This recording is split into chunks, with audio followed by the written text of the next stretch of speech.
It's time for the Southern California Foreclosure Report, where we run through the latest numbers for notices of default, notice of trustee sale, and bank-owned homes. We're going to have a quick primer to the California foreclosure process. I know you're an expert, but it's worth a brush up. And then we're going to run through whether the increase that we're seeing in the numbers is something we should worry about yet. Hey there, Christian Walsh, real estate agent with Wire Associates. We've been helping buyers and sellers and renters and landlords make the best decisions during these crazy days. And it's time for another one of our Southern California foreclosure reports. It's finally getting interesting, something in the data worth tracking because the foreclosure moratoria have been over for so long. So if you're ready to dive into the notice of default, notice of trustee sale, and REO numbers for LA, San Diego, Riverside, Orange County, Ventura, and San Bernardino, hit that like button and let's get started. I know if you're watching the SoCal Foreclosure Report, you're probably already an expert, but it doesn't hurt to run through the California foreclosure process. Really quickly, we will discuss exactly how it works. So the first step you need in order to start the foreclosure process is a missed payment. So once that payment is missed, the clock starts ticking. Now you'll see I referenced days here. The notice of default would be issued 120 days later after a payment's missed. That's minimum. In every case, every one of these steps is going to most likely take longer. And between the payment being missed and the notice of default, the lender's going to reach out and attempt to work with the person who's in default to help them get back on track. That's one of the major differences between now and the global financial crisis. The lender is required to be much more proactive in helping that person get back on track. Moving on, after the notice of default, it'll be 90 days before the notice of sale or notice of trustee sale is issued. So again, that's the minimum. It usually takes longer. And when that notice of sale is issued, it will have the sale date on it. And that would be 21 days after minimum from the issuance of the notice of sale. And then the trustee sale is where it either goes back to the lender or is purchased by a third party. And make sure you understand SB 1079, which has changed what happens at trustee sale and after trustee sale. So that's an important video to check out. So there's a quick overview on the foreclosure process for California. Let's dive into the data. So here are the notices of default, the very first step in the foreclosure process for the 6 counties we're covering in Southern California. And this is the month-over-month data. And why this is relevant is we see the increase in the notices of default.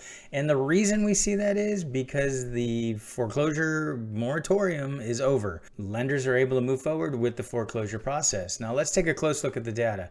And don't be misled when you see other videos out there. You hear people talking about year over year, the dramatic increase we've seen in foreclosures. Well, that's because last year at this time, most lenders couldn't foreclose. So you can see year over year, the numbers look crazy. We're going to put this into perspective when we look at further year over year data. And we can see in some cases, for example, Los Angeles, there's an increase. We've seen a gradual increase as the year has gone on, but that's not the case necessarily everywhere. We have in Riverside, they went up and down and back up a little bit.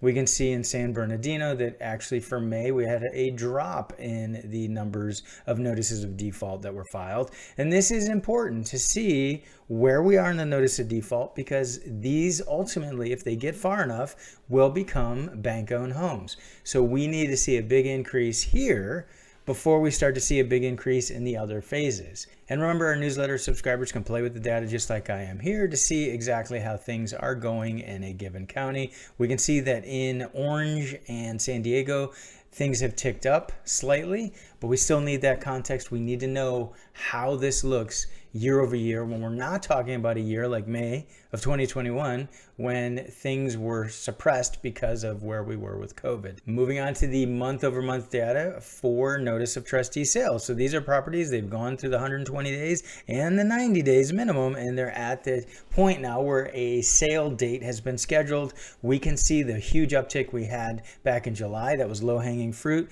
These were properties that before COVID were in the foreclosure process. Lenders were able to get them quicker through the process, but it's since dropped off. It did go up a little bit. We can see for Los Angeles that we have a peak in January again.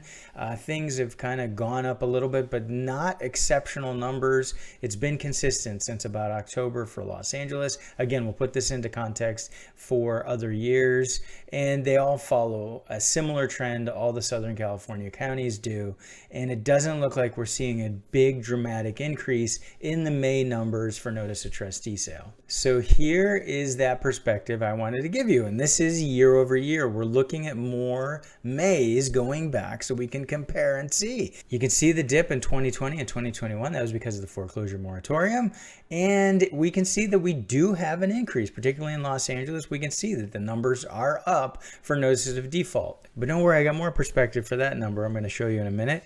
And let's get Los Angeles out of the way so we can see some of the other counties. They are all up, and that is, you can't deny that. The notice of default, the first step, is moving up. The numbers are moving up, but we have to catch up on 2020 and 2021. At any given point in time, like you see, 2015 through 2019, there are foreclosures in any market. So that's what's going on here, is we're catching up a little bit for those where lenders couldn't in 2020 and 2021.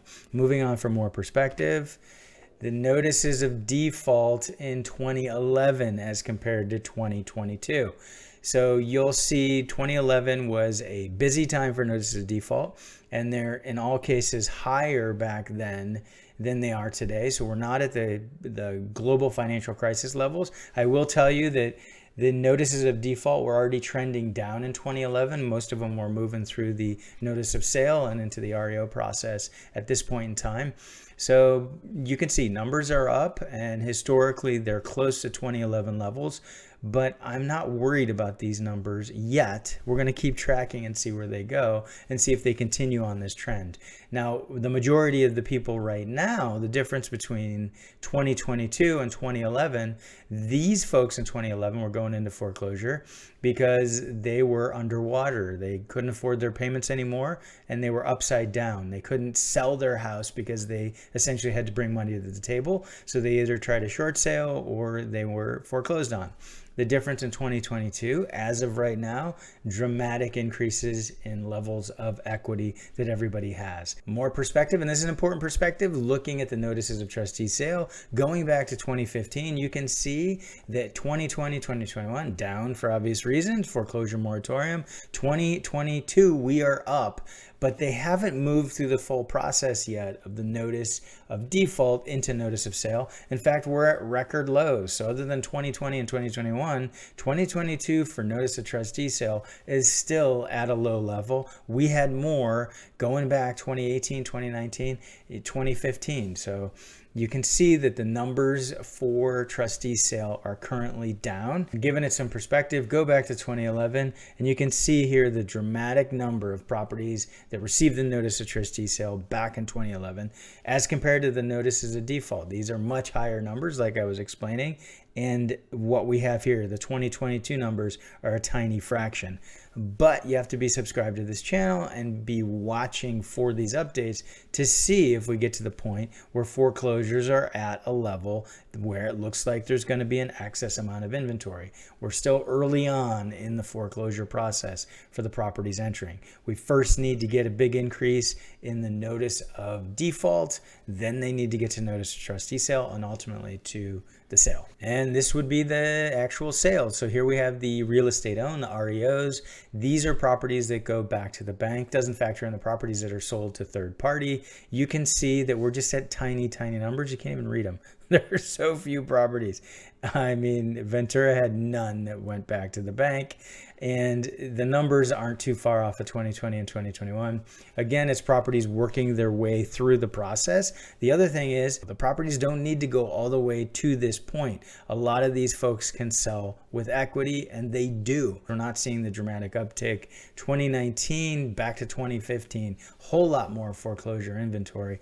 This is why we don't have to worry for at least the next 6 to 9 months for a wave of foreclosures. It's not in the data yet. We have to see the notices of default go up way up. In perspective, we can see 2012, which is where our data sunsets, 651 properties in LA, huge numbers, about 380 in two other counties here in Riverside and San Bernardino.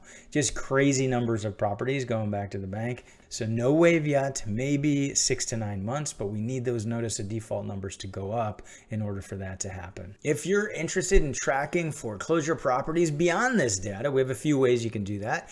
Down below, we have a link to sign up so that you'll receive any property when it's listed, whether it's in the foreclosure process or it's been foreclosed on. Additionally, we have a link to sign up for foreclosure.com so you can track properties even before they hit the market. And make sure you subscribe to our free weekly email newsletter so you get these updates and don't miss out on any foreclosure news for Southern California. Let us know in the comments below where you think foreclosures are headed. Are you seeing some foreclosures showing up in your area? Tell us in the comments below. And check out this playlist for more updates on foreclosures in Southern California. Thanks for tuning in. This has been Christian Walsh, real estate agent with Wire Associates, and we want to hear from you.